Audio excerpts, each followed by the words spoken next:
Goeiemôre aan almal van julle. Dit is Sondag vandag. Dit is die 25ste Januarie. Januarie is amper verby.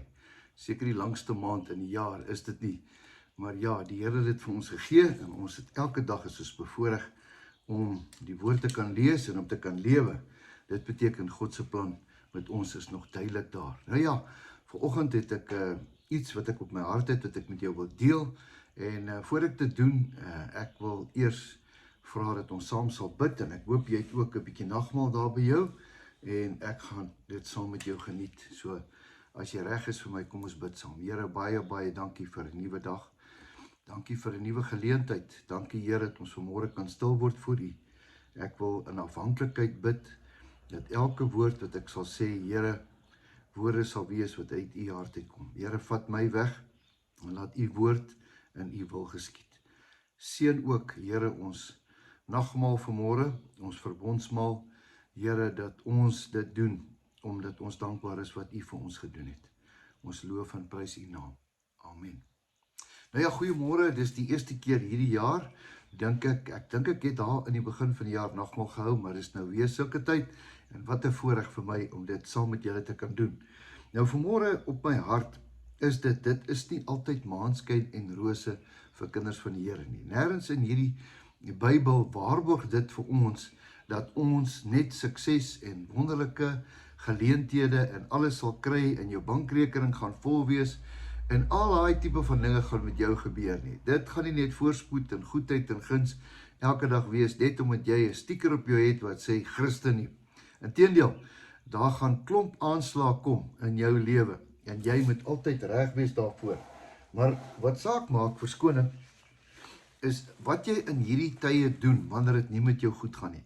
Nou, ek is so bly ons het 'n Bybel, wat ons kan van leer, van ouens wat deur goed gegaan het, hulle het nie geweet wat aan die kant gebeur nie, maar ons kan nou sien, dit wat hulle gedoen het, die reaksie daarop, dit wat God gedoen het, toe hy hulle dopgehou het, en gesien het die opregtheid van hulle hart, was daar 'n beloning, en vandag kan ons dit sien. Nou, ek wil vandag vir jou lees, uit 2 manne wat in groot moeilikheid was, en hierdie ouens het besluite geneem, en al wat hulle gedoen het, hulle grootste fout wat hulle gehad het, hulle was kinders van die Here, wat Jesus Christus bely het, en hulle het mense, siekes, gesond geword, en mense na die Here toe gebring, en uiteindelik word hulle in 'n tronk gegooi. Nou, ek dink ons tronke vandag is absolute hotel teenoor dit wat hulle daai tyd gehad het. Kan jy jouself indink, daai diep onderste gedeeltes van daai tronk wat stink, en dit ruik sleg, en man, ek kan my nie eers indink nie, daar is nie genoeg asem nie, ek dink die fasiliteite daar is nie goed genoeg nie, en dan kom hierdie manne daar, ek wonder wat sal ek en jy gedoen het, ek sou gesê het, why me Lord, wat het ek gedoen Here, wat het ek gedoen om dit te verdien, ag nee Here, dit is nou, as 'n mens nou 'n kind van die Here is, nou kom jy in so 'n plek, en Here, het U dan vir my vergeet, ek dink aan 'n ou soos ou Daniël, want Daniël bid homself in die tronke, 3 keer bid hy, ja, hulle gooi homself binne in 'n plek in waar daar leeu's is, hongerleeu's, jy's reg, hy bid homself in 'n leeuden in, en dan kom die Here. Vandag kan ons leer uit Daniël uit, en ook uit Petrus uit, maar ek gaan dit vir jou lees, sodat jy kan verstaan wat die konteks hiervan is. Ek gaan vir jou lees uit Handelinge 16 uit, Handelinge 16. Right, hier kom Paulus en Silas, vers 19, en toe die eienaars sien dat die hoop van hulle wins weg was, het Paulus en Silas het hulle gegryp en na die mark voor die owerheid gesleep.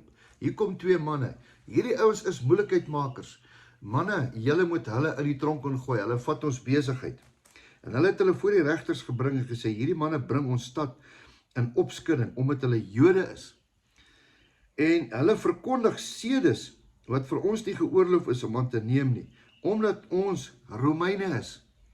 Hulle praat nie ons taal nie, hulle praat 'n ander taal, en die skare het saam teen hulle opgestaan, die regters het hulle klere laat afskeer, en bevel gegee om hulle met stokke te slaan. Nou ek dink nie dit was 'n ou klomp riete, wat sommer net getwaat nie, ek dink dit was ernstige stokke, en hierdie manne is verskriklik geslaan. En nou, toe hulle baie slaag, die Bybel sê hulle het baie slaag gekry, verskoning, hulle het baie slaag gekry, het hulle in die gevangenis gewerp, en die tronkbewaarder die bevel gegee, Meneer, hierdie manne, moet jy kyk, hulle is kansvatters, hulle is ouens, wat jy asseblief, jy moet hulle soms sleg hanteer ook.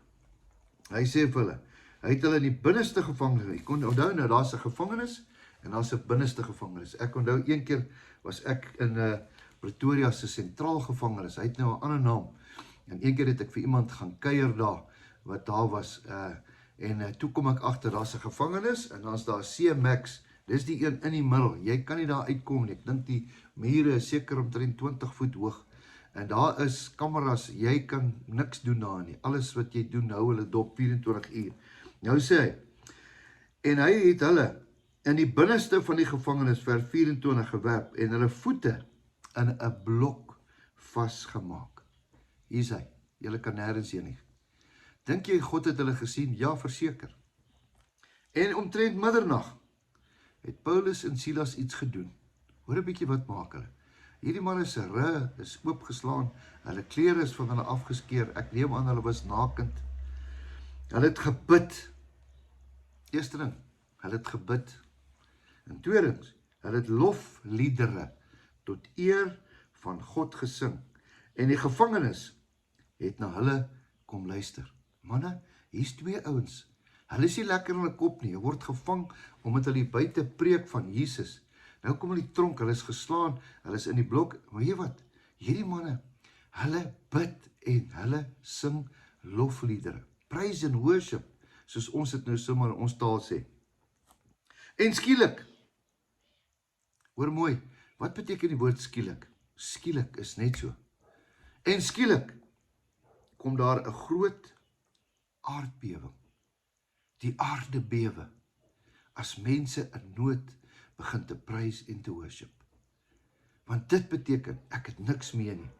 My gees vat nou oor my liggaam het seer, my verstand sê dit maak nie sin nie, maar hier binne my sê ek, Here, ten spyte van my omstandighede, gaan ek U loof en U prys. En skielik kom daar 'n aardbewing. Kan jy dink, 'n aardbewing? Ja, God skud daai plek, terwille van twee mense, wat die Here loof en prys, sodat die fondamente van die gevangenis geskud het. Sodat die fondamente van die gevangenis geskud het. En onmiddellik het al die deure oopgegaan, en die boeie van almal het losgeraak. Nog nooit in my lewe van so iets gehoor nie. Jy bid, jy prys die Here, en almal se boeie, net daar, raak los. En die tronkbewaarder het wakker geword, en toe hy sien dat die deure van die gevangenis is oop, het hy 'n swaard getrek, en wou homself om die lewe bring. Want hy weet, hulle het vir hom mooi gesê, jy moet mooi kyk na hierdie manne. En hier gebeur het, hier gaan die tronkdeure oop. Hy word daar uitgevang, dat hy daar geslaap het, of miskien gaan hulle hom iets doen. En die menigte van die gevangenes het ontvlug, maar Paulus het met 'n groot stem geroep, moenie jouself kwaad aan doen nie, want ons is almal hier. En toe hy lig gevra het, spring hy na binne en val bewende voor Paulus en Silas neer. En hy het hulle met buite gebring en gesê, menere, wat moet ek doen om gered te word? Die aardbewing in die situasie bring dat hierdie man by God uitkom. Menere, glo in die Here, sê hulle, Jesus Christus, en jy sal gered word, jy en jou huisgesin. En hulle het hom in die woord van die Here verkondig, en almal wat in sy huis was. En dieselfde uur van die nag het hy hulle geneem en hulle wonde gewas, en hy is onmiddellik gedoop, hy en al sy mense. Toe bring hy hulle in die huis, en sit vir hulle maaltyd voor, en hulle het die Here geloof en geprys. Wat 'n storie. Hier is net 'n fabel nie, dis 'n werklikheid, dis aangeteken, dit het gebeur. Ek wil vanmôre praat oor iemand wat vanmôre in jou diepste nood is. Jy wat vanmôre in jou diepste pyn is, jou diepste verwerping, jou diepste seer. Ja, baie keer vra jy, why me Lord? Hoekom moes ek dit deurgaan? Wat het gebeur? Hoekom het dit gemaak? Here, waar het ek gesondig dat dit hierdie goed my gebeur? En die Here sê vanmôre, ten spyte van hoe jy voel, loof en prys die Here. Loof en prys die Here. Dat jou verstand nie oorvat nie, maar dat jou gees oorvat. En sê, Here, ek verstaan nie, maar ek kies om U te loof en te prys. Vanmôre gaan ons nagmaal hou. Hier is 'n stukkie brood. Want Jesus het ook deur al daai smarte gegaan. Hy het gesê, manne, hierso is my liggaam wat vir julle gebreek gaan word. Sodat julle dit kan eet en weet dat ek Jesus Christus is. Deur my wonde het daar vir julle genesing gekom. Kom ons vat dit vanmôre tot ons genesing.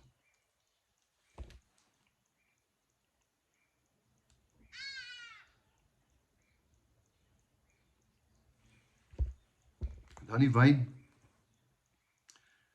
Dankie Jesus dat u gesterf het, u bloed gedrup het, sodat alle sondaars geregtigheid kan kry. Nie wat ons kan reg doen nie, maar wat u vir ons reg gedoen het op die kruis. Ons het die hel, die dood, alles het ons verdien. Maar Jesus het ons kom red. Jesus, baie dankie vir u bloed. Kom ons drink dit tot sy gedagtenis.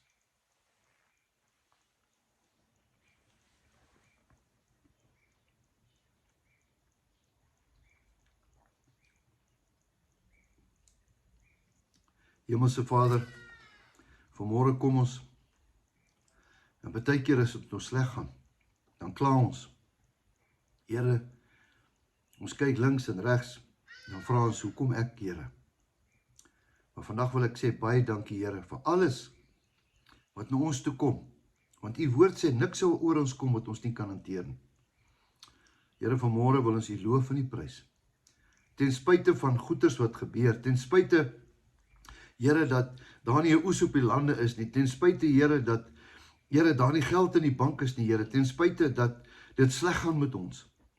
Ons kies vandag om u te loof en te prys. Ons bid dat u die boeie sal laat afval. Here, vir hulle wat vanmôre vasgevang is in hulle ellende en hulle situasie. Here, u het dit vir Petrus, vir Silas gedoen. Dankie dat u dit nog steeds vir ons ook kan doen. Ons loof en prys u naam. Amen. Mag jy 'n wonderlike geseënde dag hê. Weet dat Jesus jou baie lief het. En onthou, jou beste lê nog steeds voor. Totsiens, tot 'n volgende keer.